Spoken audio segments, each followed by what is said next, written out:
Hello, I'm Sarah Vans. Welcome to my channel. Let's talk books. Why did you start this channel? Actually, it's because I'm reading The Artist's Way with my friend. If you're not aware of The Artist's Way, The Artist's Way is a self-help book for creatives, or not, because I've never thought of myself as a creative before, which is kind of one of the reasons that I wanted to read the book, to see if is being a creative person, a prerequisite for being able to get anything out of the book. And I can confirm that you don't have to consider yourself a creative person. In fact, I would now question the very notion of creative people versus non-creative people. I think we all are creative. So I started this channel because of The Artist's Way. I guess when I started doing the book, I had that idea that I would like to join Booktube because I'm such a fan of Booktube and I watch it in my spare time, and watching other people makes me curious to try it myself and to find joy in making my own videos and seeing what comes with that. What are you most excited about this new channel? I'm excited to read more books and to talk about books and to carve out a weekly, that's my goal, to carve out weekly time to think more deeply about how I received a book and whether I liked it, what I liked and what I didn't like, and what books have inspired me to do going forward or how they've changed me. I think the book that I read that's like the clearest example of this is The Future We Choose. That book explains the climate crisis in the clearest way that I've ever seen, and then it has some really clear practical actions of what you can do as an individual, but what we need to do as a society if we want to have any hope of living on a habitable earth. Yeah, maybe like it would be nice to do a video where I look at those actions again and action them because I read that book in 2022, I believe, and did I action them? No. But I feel like that's one of the things that I'm excited about this channel, is that will be staring at me, you know, like, oh, I read this and it told me that this is what I needed to do, and I didn't do that. So I'd like to kind of have this channel as a way to hold me accountable, but also I will be forgiving of myself because I do not want to fall into despair. Someone who I really admire is Lena Norms. I think that she does cozy call to actions the best that I've seen, so that's definitely someone who I'm thinking about as I start my Booktube channel. Why do you love reading? Well, I love to explore different worlds, and I love an intriguing premise, like, what if you could learn a language in 10 days?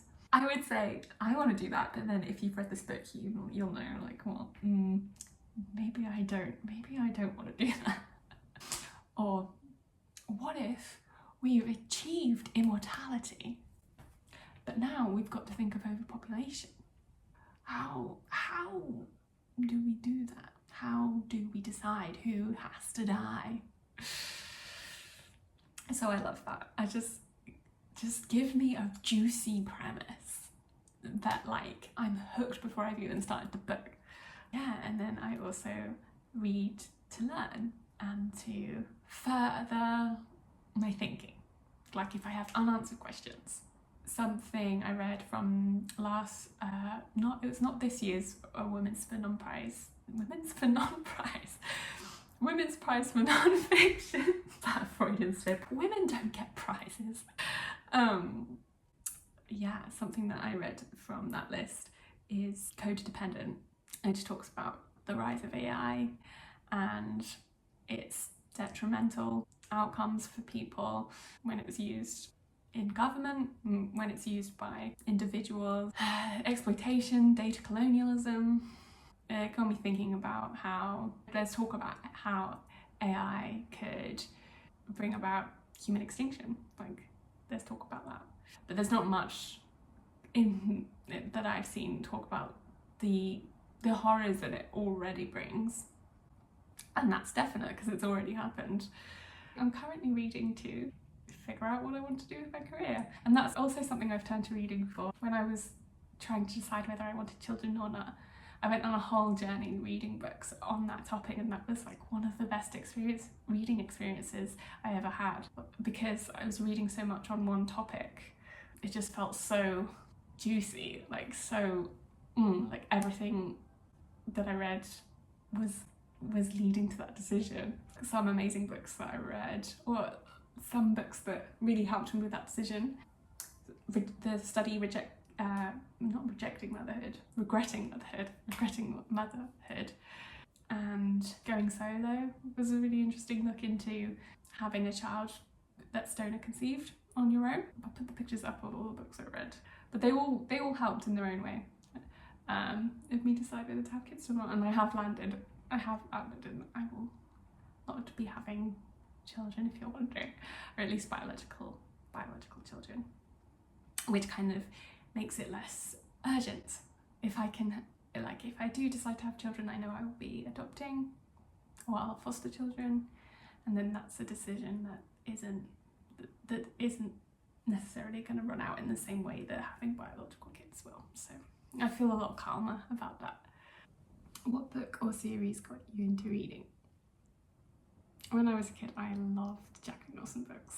I remember, at the Scholastic Book Fair, I don't know if the Scholastic Book Fair is still a thing, but I got a leaflet and they were selling a subscription to Jack Nicholson books, and I managed to convince my parents to sign me up to it. It was so much fun.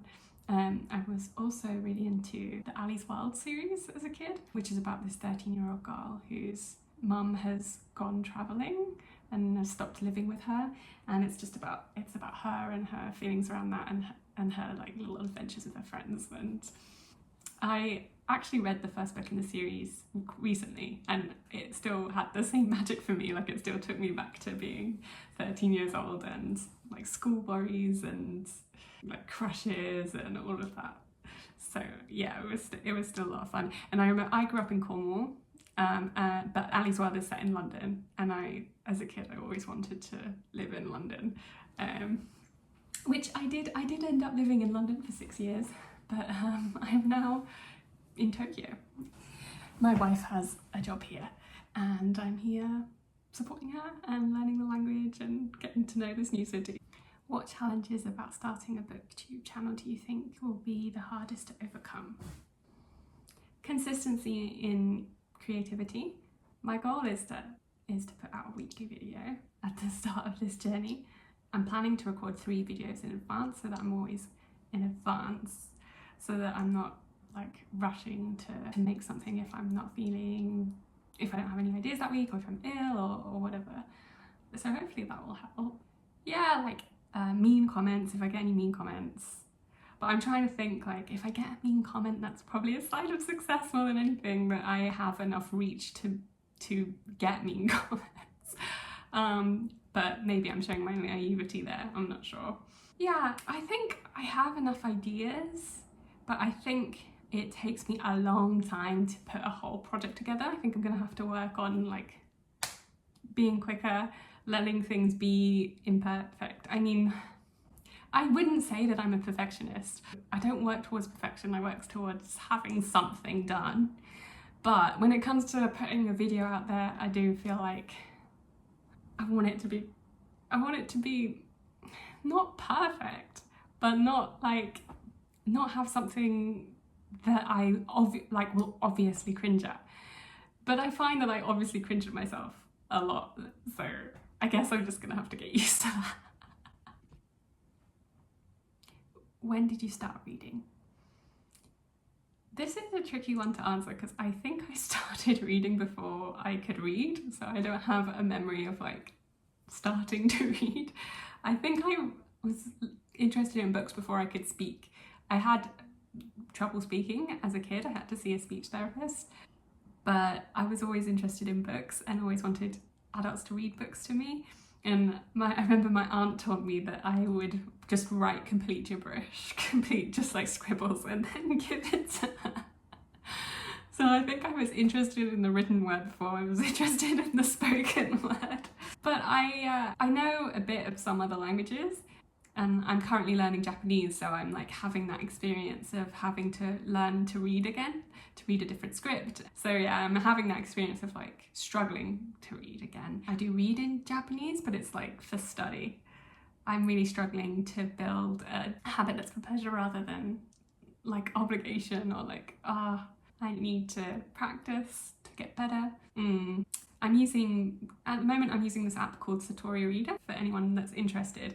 I like it because it reads the story out to you, so you can listen to how it sounds and you can click on a word for its translation and also on like a grammar point, because sometimes you understand the words but the grammar or the sentence order is like, I still don't understand what you're trying to say. Or like if there's like a metaphor or a saying in Japanese that doesn't directly translate to English, it's like, what does that mean? Like in Japanese you might say, I stopped the cooking hands, and that just means like I stopped cooking. But I was like, what's going on? I don't understand. So I'm enjoying Satori Reader at the moment for just, it makes it easy to use. There's like a lot less friction. Where do you read? In bed, on my couch. I listen to audiobooks on the way to school and on the way home from school. I do get travel sick if I'm like looking at words, but because of audiobooks, I'm free to read wherever I go, which is wonderful. The one place I haven't cracked is swimming. And I know that some people have. I know that some people have like waterproof earphones and they're in the swimming pool and they're reading at the same time. That's cool. That's one that I haven't cracked. Maybe one day. What kind of books do you like to read? I like contemporary fiction. I'm going to flash up some stats here so we can have a look at the type of books I like to read. But yeah, I would say I mostly like contemporary fiction and non-fiction. I really struggle with books that, if someone describes a book as having like flowery language, or sometimes even just beautiful language. Maybe I'm anti-beautiful language. Like, for example, I read On Earth We're Briefly Gorgeous by Ocean Vuong, and thematically I love queer fiction. Don't know if I've read a lot of like mother-child stories, but that is something that really appeals to me. But I find that when writing is really poetic, it puts a barrier between me and the writing, and it stops me from immersing as much as I would otherwise. A book where I've heard people say that the language is like it's too straightforward, but I really loved, is Kim Ji-young, born 1982. Like that, the way that was written is almost like just like non-fiction, like telling you what the facts are, and I really like that. I find it straightforward. I find that I immerse more easily. So yeah. Oh, another book that people said had flowery language that I really struggled with is Once and Future Witches. Yeah. That one wasn't for me. And come to think of it, I think I do struggle with fantasy. I struggle with fantasy as a genre because, yeah, I guess like it being set in a world that could never happen, there's like a barrier between me and being able to immerse myself in that world. I love like speculative fiction. I'm interested in reading more sci-fi. I find the idea of what could happen much more compelling. I'm always compelled by a fantasy cover or like a witchy cover. I always think like, oh, I'm gonna love witchy books. And then I read them and then I'm not transported. I'm not transported in the way I want to be. Maybe I just haven't found my perfect fantasy books. This was a question about my favourite genres, and I mostly spoke about not my favourite genres. Or not my favourite types of books to read. I think by demonstrating what I don't like, it demonstrates what I do, you know. What does your book collection look like? So I've moved a lot over the past few years, so I've had to keep my belongings to a minimum. So I've relied a lot on wherever my local library is, on ebooks, on audiobooks from the library mostly.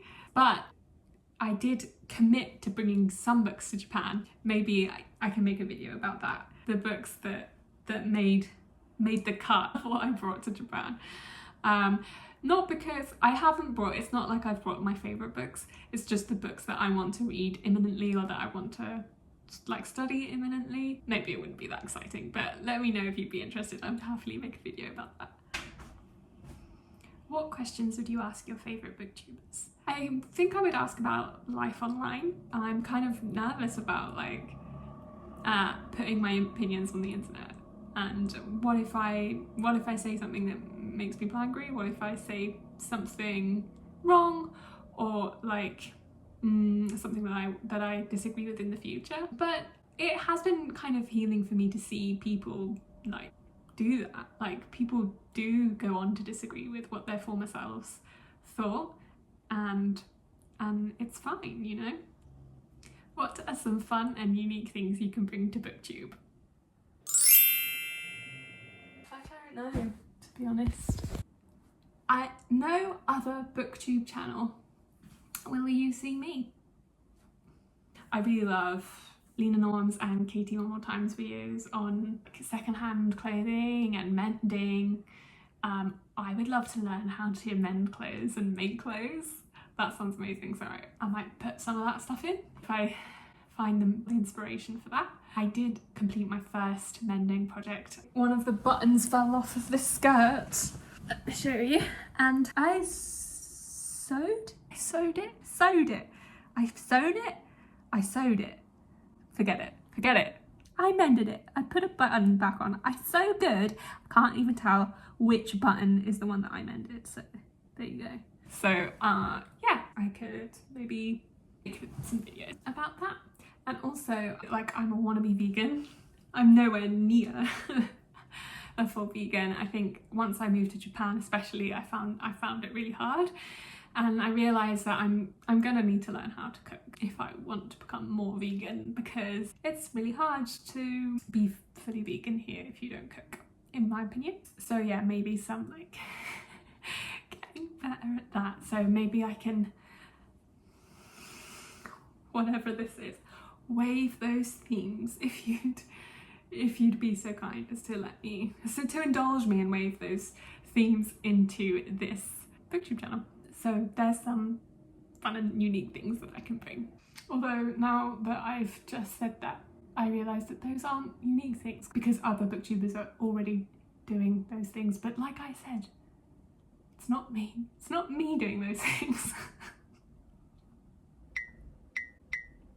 So yeah, so you'll have to tune into that. And that's it. Thank you so much for listening. If you got this far, thank you so much. That's amazing. I will see you in the next one. Bye.